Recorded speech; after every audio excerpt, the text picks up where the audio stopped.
Hi and welcome to Classical Guitar Essentials Part 3 overview. In this video I'm going to go over the third part of the series. Now the first two were in the beginners level, and this one we are starting to get into the intermediate, so it's kind of like part 1 of the intermediate. In the first section, we're going to dive into the scales in 2 octaves. Goes something like this. And back.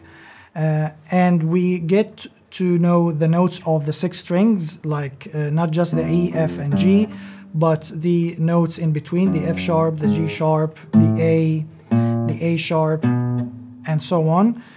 Because this shape is movable, so in essence you did not learn one scale, but you learned kind of like 11 or 12 until the 12th fret. And we also cover the harmonic minor scale also in 2 octaves. And then we go to the flat sign. Remember, we took the sharp sign in the second part. Now we get to the flat sign and we take a nice blues scale. I know it's not classic, but I thought it sounds better. Something like that. And we go to the second octave as well. Then we get to something called the G major scale pattern, which is an excellent exercise to warm up and also to break away from the monotone of the G major scale. So we get something like this.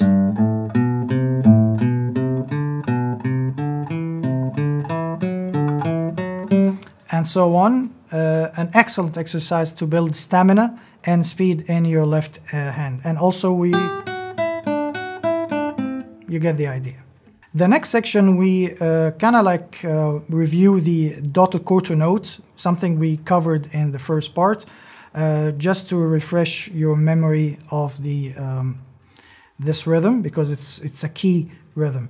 Then we go to the second position, which is basically when we press the 2nd fret with our first finger, and the 3rd fret with the 2nd finger, and the 4th fret with the 3rd, and finally the 5th fret with the pinky. And it's kind of like we just start to move away from our comfort zone, which is the first position. The next part, we're going to take the arpeggios. We did the arpeggios as a technique, but this time we're going to take it as a concept. And the concept of the arpeggio is the 1st, the 3rd, and the 5th note of the scale, which is basically the strongest notes of the scale.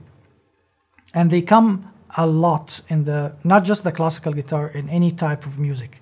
So we take the G major arpeggio, the C major arpeggio, the A minor arpeggios, and the E minor. After we practice these arpeggios, we go to the 4th section, which is a piece from Swan Lake. Actually, it's 3 pieces. One is a scene from Swan Lake by, of course, Tchaikovsky, which is the main theme. And this one is a piece that is required in the London College of Music Grade 1. The second piece is Adagio, where we're going to play on the 1st position and the 3rd position. So again, we are leaving our comfort zone and get used to play a little bit further on the fretboard. And the last one is Jig, which is a dance from the 17th century, also in Grade 1 London College of Music. And we reach section 5, where we're going to learn a new time signature, which is 3/8. And we discuss what that means, 3/8, because until now, the bottom number was 4, like we played in 2/4, 3/4, 4/4. Now the bottom number change, and we will explain that. And of course, we're going to take a piece by Fernando Carolli, You should be familiar with this name by now. And it's a very nice piece called Waltz, and it's kind of like a dance. It goes like this.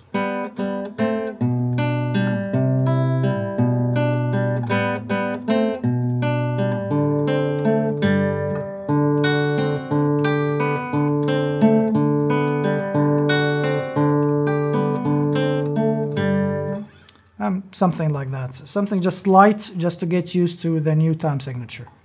After that, we go to section 6, which is the pieces from the grade 1 of London College of Music. And the first one is Green Sleeves. I'm pretty sure you're familiar with the name. And the melody, of course.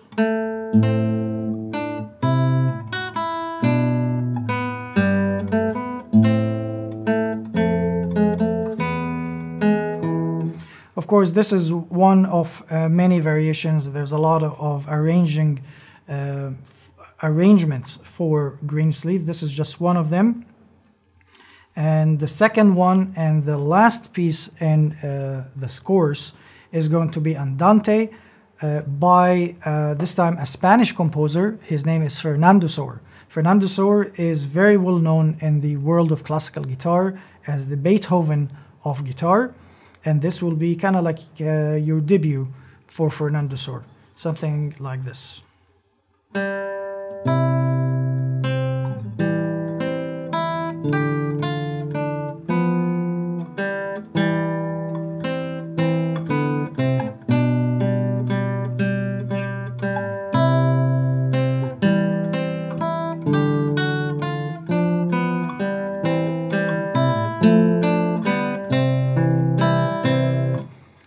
Something like that. Again, it works on the techniques of the right hand and the left hand. A lot of arpeggios here to make everything that we learned fit in one piece. So that's conclude the third part of the series Classical Guitar Essentials. I strongly recommend that you don't start, even if you've been playing for a few years, don't jump start and start with this one, because kinda it will feel overwhelmed, especially the notes, if you don't know how to read the notes. Some of the techniques here, we don't deal with the strumming or the chords, we deal with finger style and the harmony of the classical guitar. So I will totally recommend that you go and study the first and the second part before you jump start and do this one on your own. Thank you very much. Again, if you want to enroll in my courses, please click on the link below. You'll find all the links to the courses. And thank you for your support. And I will see you in the next video. Bye.